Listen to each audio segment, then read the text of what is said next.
ರಂಗಾಪುರದಲ್ಲಿ ಸುಜಾತ ಸುಂದರಯ್ಯ ಎನ್ನುವ ದಂಪತಿಗಳು ಇದ್ರು. ಅವರಿಗೆ ರವಿ ಎನ್ನುವ ಮಗ, ರಜನಿ ಎನ್ನುವ ಸೊಸೆ ಇದ್ಲು. ಸ್ವಲ್ಪ ದಿನಗಳಲ್ಲಿ ಸುಂದರಯ್ಯ ಅನಾರೋಗ್ಯದಿಂದ ಮರಣ ಹೊಂದಿದ್ರು. ಅಂದಿನಿಂದ ರಜನಿ ತನ್ನ ಅತ್ತೆ ಮಾತನ್ನು ಮೀರ್ತಾ ಇರ್ಲಿಲ್ಲ.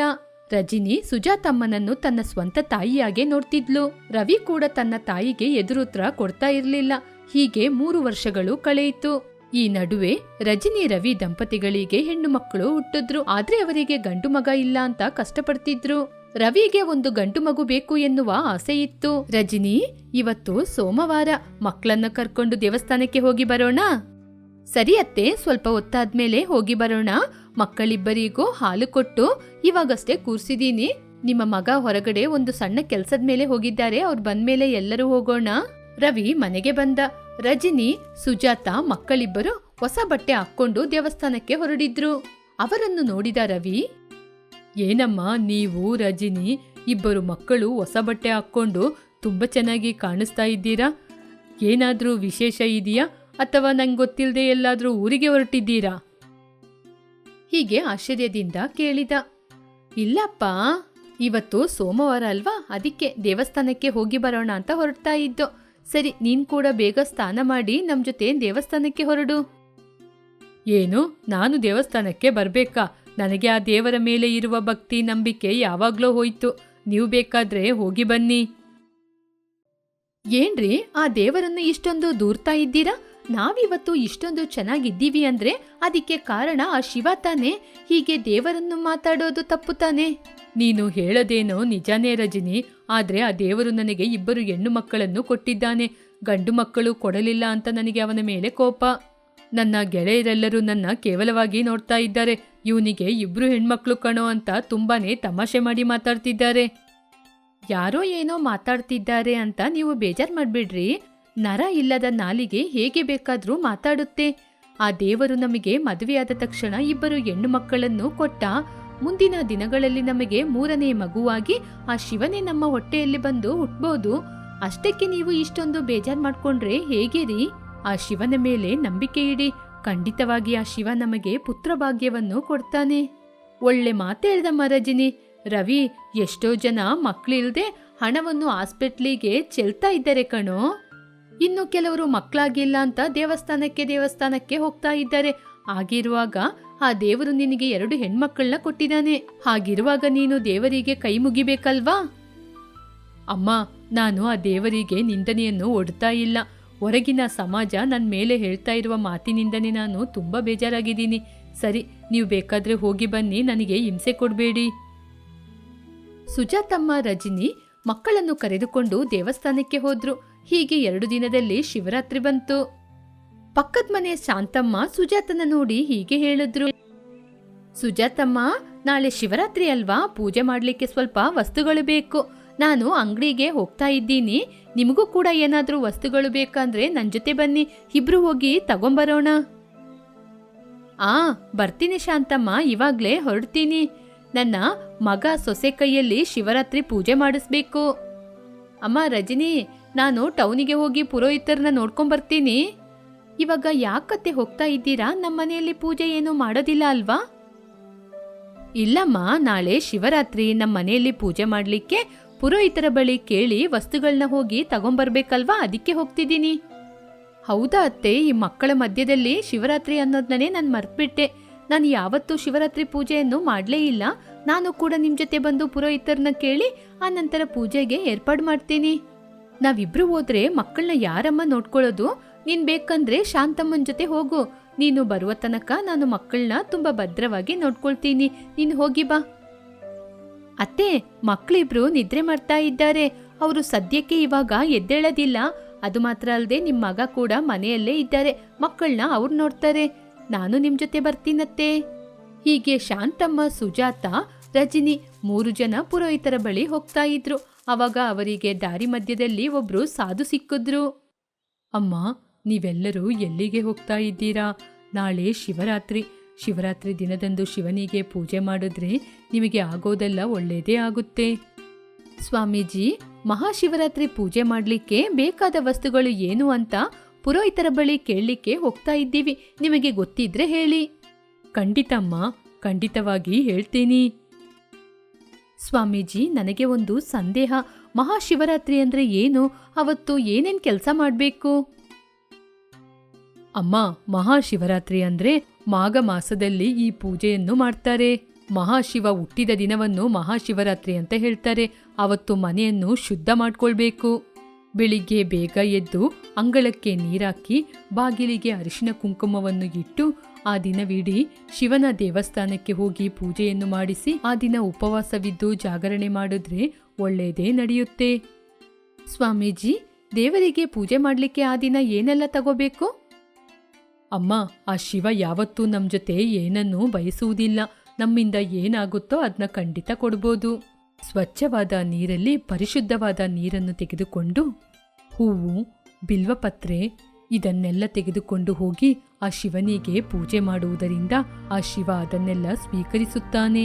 ಸ್ವಾಮಿ, ಆ ದಿನ ಉಪವಾಸವಿದ್ದು ರಾತ್ರಿ ಇಡೀ ನಿದ್ರೆ ಮಾಡದೆ ಯಾಕೆ ಇರಬೇಕು?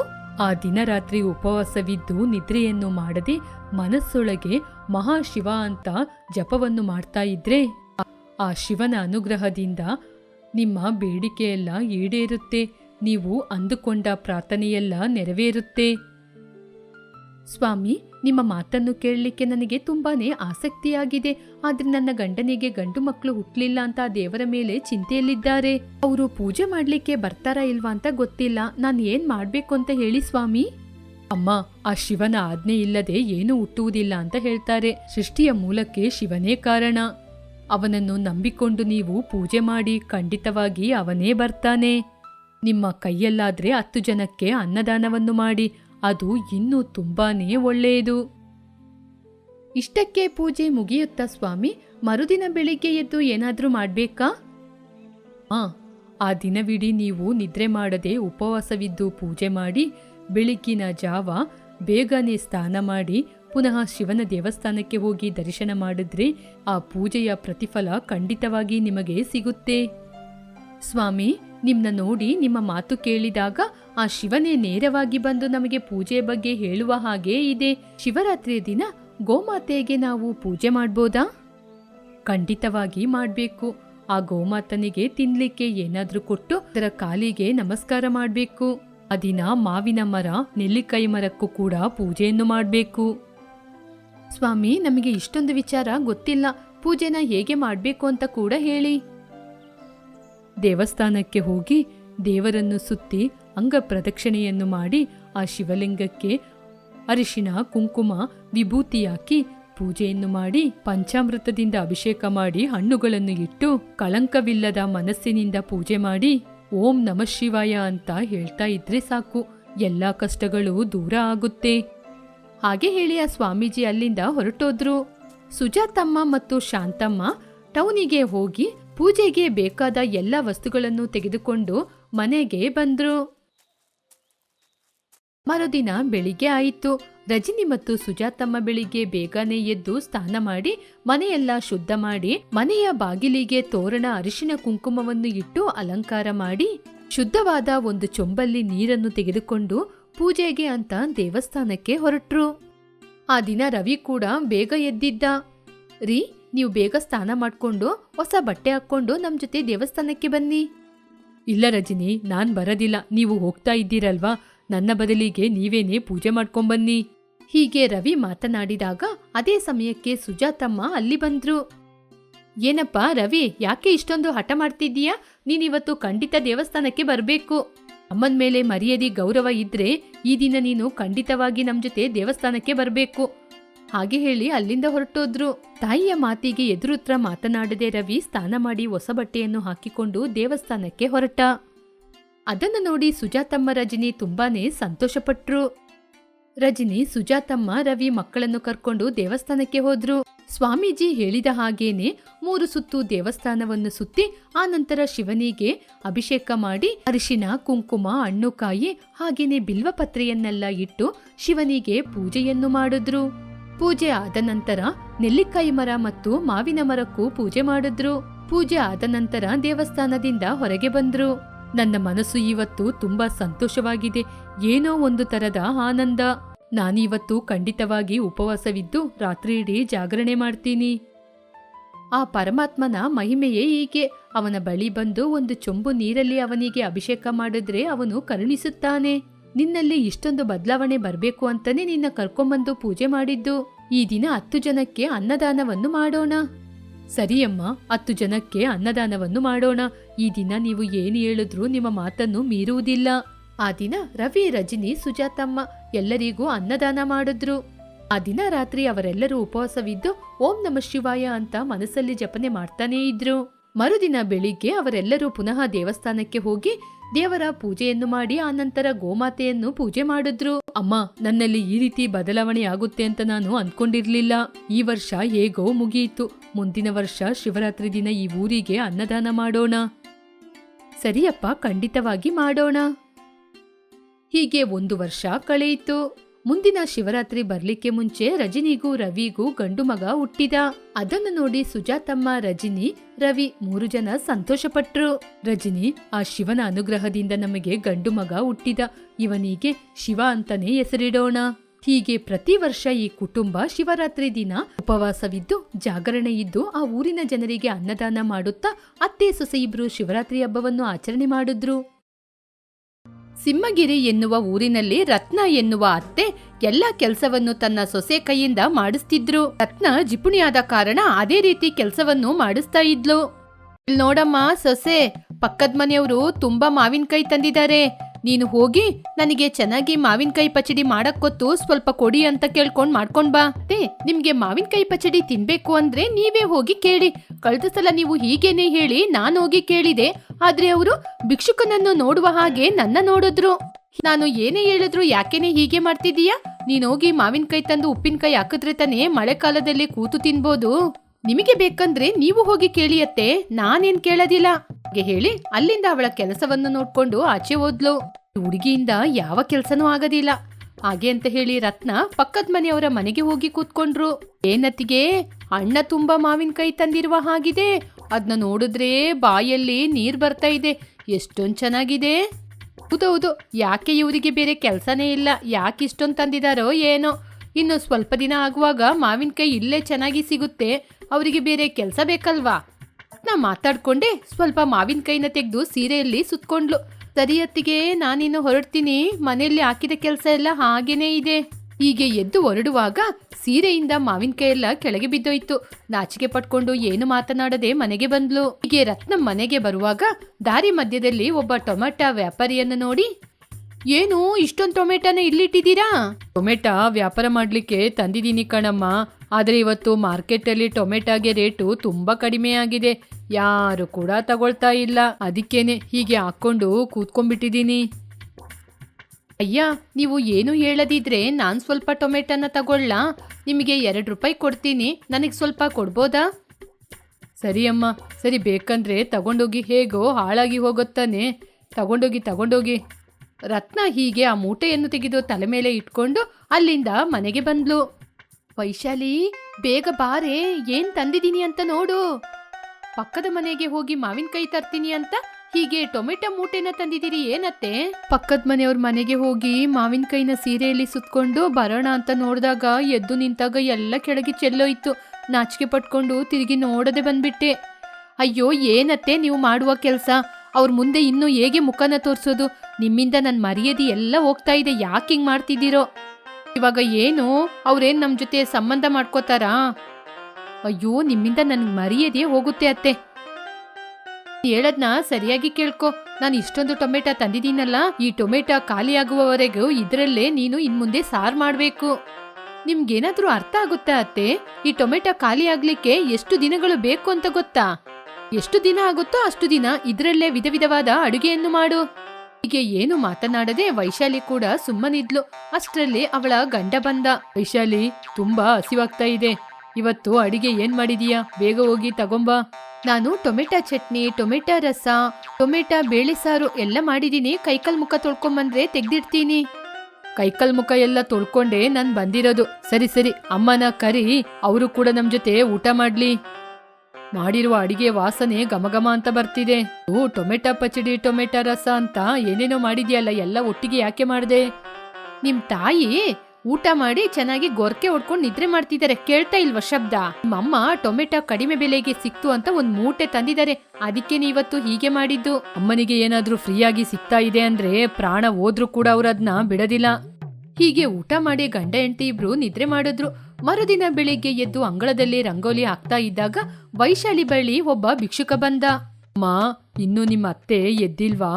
ಯಾವಾಗ್ಲೂ ಅವರು ಎದ್ದಳಕ್ಕೆ ಮುಂಚೆ ರಾತ್ರಿ ಉಳಿದಿರುವ ಅನ್ನ ಸಾರನ್ನ ನನಗೆ ಕೊಡ್ತೀರಲ್ಲ, ಅವ್ರು ಹೇಳಕ್ಕೆ ಮುಂಚೆ, ನನ್ನ ನೋಡ್ಲಿಕ್ಕೆ ಮುಂಚೆ ನನಗೆ ಕೊಟ್ಬಿಟ್ರೆ ನಾನು ತಗೊಂಡು ಇಲ್ಲಿಂದ ಹೋಗ್ಬಿಡ್ತೀನಿ. ಅಯ್ಯೋ, ಜೋರಾಗಿ ಮಾತಾಡ್ಬೇಡಿ. ಅವ್ರು ಮಾತ್ರ ಎದ್ಬಿಟ್ರೆ ನಿಮಗೆ ಸಿಗುವಂತಹ ಈ ಊಟ ಕೂಡ ಸಿಗಲ್ಲ. ಹೀಗೆ ಮನೆಯೊಳಗೆ ಹೋಗಿ ಉಳಿದಿರುವ ಊಟನ ತಂದು ಭಿಕ್ಷುಕನಿಗೆ ಕೊಟ್ಲು. ನಮ್ಮ ಸೊಸೆ ಯಾವಾಗ ನೋಡಿದ್ರು ಟೊಮೆಟೊ ರಸ, ಟೊಮೆಟೊ ಬೇಳೆ ಸಾರು ಅಂತ ಇದನ್ನೇ ಮಾಡ್ತಿದೀಯಾ? ಹೊಸದಾಗಿ ಆಲೋಚನೆ ಮಾಡಿ ಏನಾದ್ರೂ ಮಾಡ್ಬೋದಲ್ವಾ? ಏನತ್ತೆ, ನಿಮ್ಮ ಬೇಡಿಕೆಗಳು ದಿನದಿಂದ ದಿನಕ್ಕೆ ಜಾಸ್ತಿ ಆಗ್ತಿದೆ. ಅಲ್ಲ ಕಣಮ್ಮ, ವಯಸ್ಸಾದ ಸಮಯದಲ್ಲಿ ನಾನು ಕೇಳಿದಾಗ ಮಾಡಿಕೊಡದೆ ನಾನು ಸತ್ತೋದ್ಮೇಲೆ ನನ್ನ ಫೋಟೋ ಮುಂದೆ ಇಡ್ತೀಯಾ? ನಾನು ಕೇಳದ್ನ ಮಾಡ್ಕೊಡು ಅಷ್ಟೇ. ಇವ್ರ ಜೊತೆ ಯಾಕೆ ಜಗಳ ಅಂತ ವೈಶಾಲಿ, ಹೊಸ ಅಡುಗೆ ತಾನೆ, ಹೊಸ ವೆರೈಟಿ ತಾನೆ, ಮಾಡ್ಕೊಡ್ತೀನಿ ಹಾಗೆ ಹೇಳಿ ಅಡುಗೆ ಮಾಡ್ಲಿಕ್ಕೆ ಅಡುಗೆ ಮನೆಗೆ ಹೋದ್ಲು. ಮತ್ತೆ ಏನೋ ಗರ್ಭಿಣಿ ಆಸೆ ಪಟ್ಟು ಕೇಳುವ ರೀತಿ ಕೇಳ್ತಾ ಇದ್ದಾರೆ. ಹೀಗಲ್ಲ, ನಮ್ಮ ಅತ್ತೆಗೆ ತುಂಬಾ ವೆರೈಟಿಯಾದ ಏನಾದ್ರೂ ಮಾಡಿ ಕೊಟ್ಬಿಡ್ತೀನಿ. ಎದುರಿಗೆ ಹಾಗಲಕಾಯಿ ಇದ್ದಿದ್ದನ್ನು ನೋಡಿ ಹಾಗಲಕಾಯಿ ಟೊಮೆಟೊ ರಸ ಅಂತ ಏನೋ ಹಾಕಿ ಮಾಡಿದ್ಲು. ಅಷ್ಟರಲ್ಲಿ ರಾಘವ ಕೂಡ ಕೆಲಸ ಮುಗಿಸ್ಕೊಂಡು ಮನೆಗೆ ಬಂದ. ಏನಮ್ಮ ಸೊಸೆ, ಮಗ ಕೂಡ ಬಂದಾಯ್ತು, ನಮ್ಮಿಬ್ರಿಗೂ ಊಟ ಹಾಕು. ಯಾಕೆ ಮುಖನ ನೋಡ್ಕೊಂಡ್ ನಿಂತಿದೀಯಾ? ನೋಡ್ತಾ ನಿಂತಿಲ್ಲ ಅತ್ತೆ, ಏನೋ ಆಲೋಚನೆ ಮಾಡ್ತಾ ಇದ್ದೀನಿ. ಇವತ್ ನಾನ್ ಮಾಡಿರೋ ಸ್ಪೆಷಲ್ ಅಡಿಗೆನ ತಿಂದು ನೀವಿಬ್ರು ಏನ್ ಹೇಳ್ತೀರಾ ಅಂತ. ನಿನ್ನ ಕೈಯಾರೆ ಏನೇ ಅಡಿಗೆ ಮಾಡಿದ್ರು ಚೆನ್ನಾಗಿರ್ತದೆ ಕಣೆ. ಹೀಗೆ ವೈಶಾಲಿ ತನ್ನ ಗಂಡನಿಗೂ ಅತ್ತೆಗೂ ಅವಳು ಮಾಡಿರುವ ಹಾಗಲಕಾಯಿ ಟೊಮೆಟೊ ಸಾರನ್ನು ಹಾಕಿದ್ಲು. ರಾಘವ ಒಂದು ತುತ್ತು ಬಾಯಲ್ಲಿ ಇಟ್ಟು, ಏನೇ ನೀನು ದೊಡ್ಡ ಪ್ರಯೋಗ ಮಾಡಿದೀನಿ ಅಂತ ಹೇಳ್ದೆ, ಇಷ್ಟೊಂದು ಕೇವಲವಾಗಿ ಮಾಡಿದೀಯಾ? ಯಾರಾದ್ರೂ ಹಾಗಲಕಾಯಿಗೆ ಟೊಮೆಟೊ ಹಾಕಿ ಅಡಿಗೆ ಮಾಡ್ತಾರಾ? ಏನೇ ನೀನ್ ಮಾಡಿದ ಅಡಿಗೆ? ಹೀಗೆಲ್ಲ ಮಾಡಿ ಮಾಡಿ ನನ್ನ ಬೇಗ ಕಳಿಸ್ಬಿಡ್ಬೇಕು ಅನ್ಕೊಂಡಿದ್ದೀಯಾ? ನೀವೇ ಅಲ್ವತ್ತೆ ಯಾವತ್ತೂ ಮಾಡದೇ ಇರುವ ಸ್ಪೆಷಲ್ ಆಗಿ ಏನಾದ್ರೂ ಮಾಡು ಅಂತ ಹೇಳಿದ್ದು, ಅದಕ್ಕೇನೆ ಮಾಡ್ಕೊಟ್ಟೆ. ಇವಾಗ ನನ್ನ ಬೈದ್ರೆ ನಾನೇನ್ ಮಾಡೋದು? ಹೌದು, ಏನೇ ಯಾವಾಗ ನೋಡಿದ್ರು ಟೊಮೆಟೊ ಟೊಮೆಟೊ ಅಂತ ಕಡಿಮೆ ಬೆಲೆಗೆ ಸಿಗ್ತಾ ಇದೆ ಅಂತ ಹೀಗೆ ಬಾಚ್ಕೊಂಬಂದ ಹಾಕದಾ? ಆಗ ವೈಶಾಲಿ ಏನೋ ಹೇಳಕ್ಕೆ ಬಂದಾಗ, ಏನು ನನ್ ಮಗನಿಗೆ ಚಾಡಿ ಹೇಳ್ಕೊಟ್ಟು ನನ್ನ ಬಯಸ್ಬೇಕು ಅಂತ ಮಾಡಿದೀಯಾ? ಈ ರೀತಿ ಕೆಲ್ಸನ ಮಾತ್ರ ತುಂಬಾ ಚೆನ್ನಾಗಿ ಮಾಡ್ತೀಯಾ. ಸರಿ, ಹೋಗಿ ಮಜ್ಜಿಗೆ ಆದ್ರೂ ತಗೊಂಬ, ಅದ್ರಲ್ಲೇ ಊಟ ಮಾಡ್ಕೋತೀವಿ. ಹೀಗೆ ಕೈ ತುಂಬಿ ಸಾಯುವ ರೀತಿ ಮದ್ದು ನನಗ್ ಬೇಡ. ಹೀಗೆ ಮಜ್ಜಿಗೆಯಲ್ಲೇ ಎಲ್ಲರೂ ಊಟ ಮಾಡಿದ್ರು. ಮರುದಿನ ಬೆಳಿಗ್ಗೆ ಭಿಕ್ಷುಕ ಬಂದು ಊಟ ಕೇಳಿದಾಗ ಉಳಿದ ಅನ್ನ ಸಾರು ಎಲ್ಲವನ್ನೂ ಕೊಟ್ಲು. ಆ ಭಿಕ್ಷುಕ ಊಟವನ್ನು ಮಾಡಿ, ಅಮ್ಮ, ನಾಳೆಯಿಂದ ನನಗೋಸ್ಕರ ಏನೂ ಬಾಕಿ ಮಾಡಬೇಡಿ. ನಿಮ್ಮ ಅಡಿಗೆಗೂ ನಿಮ್ಮ ಮನೆಗೂ ದೊಡ್ಡ ನಮಸ್ಕಾರ. ಇನ್ ಮುಂದೆ ನಾನು ಇಲ್ಲಿಗೆ ಬರದೇ ಇಲ್ಲ. ಹೀಗೆ ಅಲ್ಲಿಂದ ಓಡೇ ಹೋದ. ವೈಶಾಲಿ ಅವನ್ನ ನೋಡಿ ನಗ್ತಾ ಇದ್ಲು. ಏನ್ ಅಡಿಗೆ ಮಾಡಿದ್ರು ಏನಾದ್ರೂ ಒಂದು ಹೇಳ್ತಾನೆ ಇರ್ತಾರಲ್ಲ. ಸರಿ, ಇವತ್ತು ಟೊಮೆಟೊದಲ್ಲಿ ಐಸ್ ಕ್ರೀಮ್ ಮಾಡಿ ಅತ್ತೆಗೇನೆ ಕೊಡ್ತೀನಿ. ಅವರು ಅದನ್ನ ತಿಂದು ಏನ್ ಹೇಳ್ತಾರೆ ಅಂತ ನೋಡ್ತೀನಿ. ಅವರೇ ತಾನೇ ತಂದಿದ್ದು, ಅವರೇ ಅನ್ಭವಿಸ್ಬೇಕು. ಹೀಗೆ ವೈಶಾಲಿ ಟೊಮೆಟೊದಲ್ಲಿ ಐಸ್ ಕ್ರೀಮ್ ಮಾಡಿ, ಐಸ್ ಕ್ರೀಮ್ ಮಾಡಿದ ನಂತರ ಐಸ್ ಕ್ರೀಮ್ ಅನ್ನು ತೆಗೆದುಕೊಂಡು ಹೋಗಿ ತನ್ನ ಅತ್ತೆಗೆ ಕೊಟ್ಲು. ಏನಮ್ಮ ಸೊಸೆ ಇದು? ಅತ್ತೆ, ನಾನ್ ನಿಮಗೋಸ್ಕರ ತುಂಬಾ ತಣ್ಣಗೆ ಆಗಿರುವ ಐಸ್ ಕ್ರೀಮ್ನ ಮಾಡಿ ತಂದಿದ್ದೀನಿ. ನಿನಗೆ ಏನಾದ್ರೂ ಹೊಸ ಅಡುಗೆ ಮಾಡು ಅಂತ ಹೇಳಿದ್ರೆ ಅದನ್ನ ನನ್ನ ಮೇಲೆ ಪ್ರಯೋಗ ಮಾಡು ಅಂತ ನಾನು ಹೇಳಿಲ್ಲ ಕಣೆ. ಅದನ್ನ ತಿಂದು ಅತ್ತೆಗೆ ವಾಂತಿ ಬಂತು. ಅತ್ತೆ, ನಿಮ್ಮ ವಾಂತಿ ಕಡಿಮೆ ಆಯ್ತಾ? ನಿಮಗೆ ಎನರ್ಜಿ ಆಗಿ ಇರ್ಲಿ ಅಂತ ಟೊಮೆಟೊ ಜ್ಯೂಸ್ ಮಾಡ್ಕೊಂಡ್ ಬಂದಿದ್ದೀನಿ, ಕುಡೀರಿ. ನಾನು ಏನು ತಿನ್ನೋದಿಲ್ಲ, ಏನು ಕುಡಿಯೋದಿಲ್ಲ. ಸದ್ಯಕ್ಕೆ ನನಗೆ ಏನು ಕೊಡ್ಬೇಡ ಕಣೆ. ಅಯ್ಯೋ ಅತ್ತೆ, ನೀವು ತಂದಂತಹ ಟೊಮೆಟೊದಲ್ಲಿ ವೆರೈಟಿ ಮಾಡಿ ಕೊಡ್ಲಿಕ್ಕೆ ನೀವೇ ತಾನೇ ಹೇಳಿದ್ದು. ನಾನು ತಂದಿದ್ದೀನಿ, ಇದನ್ನ ಕುಡೀರಿ, ಎನರ್ಜಿ ಬರುತ್ತೆ. ಹೀಗೆ ಬಲವಂತವಾಗಿ ತನ್ನ ಅತ್ತೆಗೆ ಆ ಜ್ಯೂಸ್ನ ಕುಡ್ಸೇ ಬಿಟ್ಲು. ಆ ನಂತರ ಪುನಃ ಬಂದು, ಅತ್ತೆ, ನಿಮ್ಗೋಸ್ಕರ ಬಿಸಿ ಬಿಸಿ ಟೊಮೆಟೊ ಬಜ್ಜಿ ಮಾಡಿದ್ದೀನಿ. ಮೊದ್ಲೇ ನಿಮ್ಮ ಹೊಟ್ಟೆ ಹಾಳಾಗಿದೆ ಅಲ್ವಾ, ಇದನ್ನ ತಿನ್ನಿ, ಸರಿಯಾಗ್ಬಿಡುತ್ತೆ. ಹೌದು, ಬಜ್ಜಿ ಏನೇ ಈ ಕಲರಲ್ಲಿದೆ? ಅತ್ತೆ, ಈ ಟೊಮೆಟೊ ಬಜ್ಜಿಗೆ ಯಾವ ಹಿಟ್ಟನ್ನು ನಾನು ಮಿಕ್ಸ್ ಮಾಡಲಿಲ್ಲ. ಟೊಮೆಟೊನ ಚೆನ್ನಾಗಿ ಅರ್ದು ಟೊಮೆಟೊನ ಕಟ್ ಮಾಡಿ ಅದರಲ್ಲೇ ಎಜ್ಜಿ ಎಣ್ಣೆಗಾಕಿ ತಂದಿದ್ದೀನಿ. ಬಜ್ಜಿ ಹುಡಿ ಹಾಕಿದ್ರೆ ಬಜ್ಜಿ ಟೇಸ್ಟ್ ಬದಲಾಗುತ್ತೆ ಅಲ್ವಾ, ಅದಕ್ಕೆ ಏನು ಹಾಕದೆ ಟೊಮೆಟೊ ಇಂದನೇ ಬಜ್ಜಿ ಮಾಡಿ ತಂದಿದ್ದೀನಿ. ಹೀಗೆ ವೈಶಾಲಿ ತುಂಬಾ ಬಲವಂತ ಮಾಡಿ ತನ್ನ ಅತ್ತೆಗೆ ಬಜ್ಜಿನ ತಿನ್ಸಿದ್ಲು. ಹೀಗೆ ತಿನ್ನಕ್ಕಾಗದೆ ಕೇಶವನ ಕರೆದ್ರು. ಕೇಶವ, ಬೇಗ ಬಾರೋ, ನಿನ್ನ ಹೆಂಡತಿ ಏನೇನೋ ಅಡಿಗೆ ಮಾಡಿಕೊಟ್ಟು ನನ್ನ ಕೊಲ್ಬೇಕು ಅಂತಿದ್ದಾಳೆ. ಅಮ್ಮ ನಾನೇ ಅಮ್ಮ, ನಿಮ್ಮ ಸೊಸೆಗೆ ವಿಧ ವಿಧವಾದ ಟೊಮೆಟೊದಲ್ಲಿ ಅಡಿಗೆ ಮಾಡಿ ಅಮ್ಮನಿಗೆ ಕೊಡು ಅಂತ ಹೇಳಿದ್ದು. ಮತ್ತೆ ನೀವ್ ಇನ್ನೇನಮ್ಮ ಟೊಮೆಟೊ ಫ್ರೀಯಾಗಿ ಕೊಡ್ತಾರೆ ಅಂತ ಒಂದು ಮೂಟೆ ತರ್ತೀರಾ? ಬೀದಿಯಲ್ಲಿ ಎಲ್ರಿಗೂ ಕೊಟ್ರೆ ಎಲ್ರೂ ಹಂಚಿಕೊಂಡು ಅಡಿಗೆ ಮಾಡ್ತಾರಲ್ವಾ? ಪ್ರತಿದಿನ ನಿಮಗೆ ಇಷ್ಟವಾದ ಅಡುಗೆನ ಸೊಸೆ ಮಾಡಿಕೊಟ್ರೆ ನೀವು ಆರಾಮವಾಗಿ ತಿಂದು ತಿಂದು ಕೂರೋದು. ನೀವು ನಿಮ್ಮ ಜಿಪುಣತನದಿಂದ ಇವತ್ತು ತಿನ್ಲಿಕ್ಕೇನೆ ಕಷ್ಟಪಡ್ತಿದ್ದೀರಾ, ನೋಡಿದ್ರಾ? ಪ್ರತಿದಿನ ಟೊಮೆಟೊನ ತಿಂತಾನೆ ಇದ್ರೆ ಹೇಗನ್ಸುತ್ತೆ ಹೇಳು? ಮತ್ತೆ ನಿಮ್ಗೆ ಬುದ್ಧಿ ಬರ್ಬೇಕು ಅಂತಾನೆ ನಾನೀಗೆ ಮಾಡಿದ್ದು. ನಾನು ಮಾಡಿದ್ದು ತಪ್ಪೇ, ಆದ್ರೂ ನಿಮ್ಗೆ ಅರ್ಥ ಆಗ್ಬೇಕು ಅಲ್ವಾ ಕಡಿಮೆ ಬೆಲೆಗೆ ಬರುತ್ತೆ ಅಂತ. ಯಾವಾಗ್ಲೂ ಟೊಮೆಟೊನ ತಿಂತಾ ಇರೋದು ಎಷ್ಟು ಕಷ್ಟ ಅಂತ. ಹಾಗಾದ್ರೆ ನನಗೆ ಬುದ್ಧಿ ಬರ್ಲಿಕ್ಕೆ ನೀವಿಬ್ರು ಹಾಕಿಕೊಂಡ ಪ್ಲಾನ ಇದು? ಸರಿ, ಪ್ರತಿದಿನ ಟೊಮೆಟೊ ತಿಂತಾ ಇದ್ರೆ ಏನಾಗುತ್ತೆ ಅಂತ ನನಗೆ ಅರ್ಥ ಆಯ್ತು. ಇನ್ ಮುಂದೆ ಈ ರೀತಿ ಮಾಡೋದಿಲ್ಲ, ಸರಿನಾ? ಹೀಗೆ ಅಂದಿನಿಂದ ರತ್ನ ತನ್ನ ಜಿಪುಣತನವನ್ನು ಬಿಟ್ಟೇ ಬಿಟ್ಲು.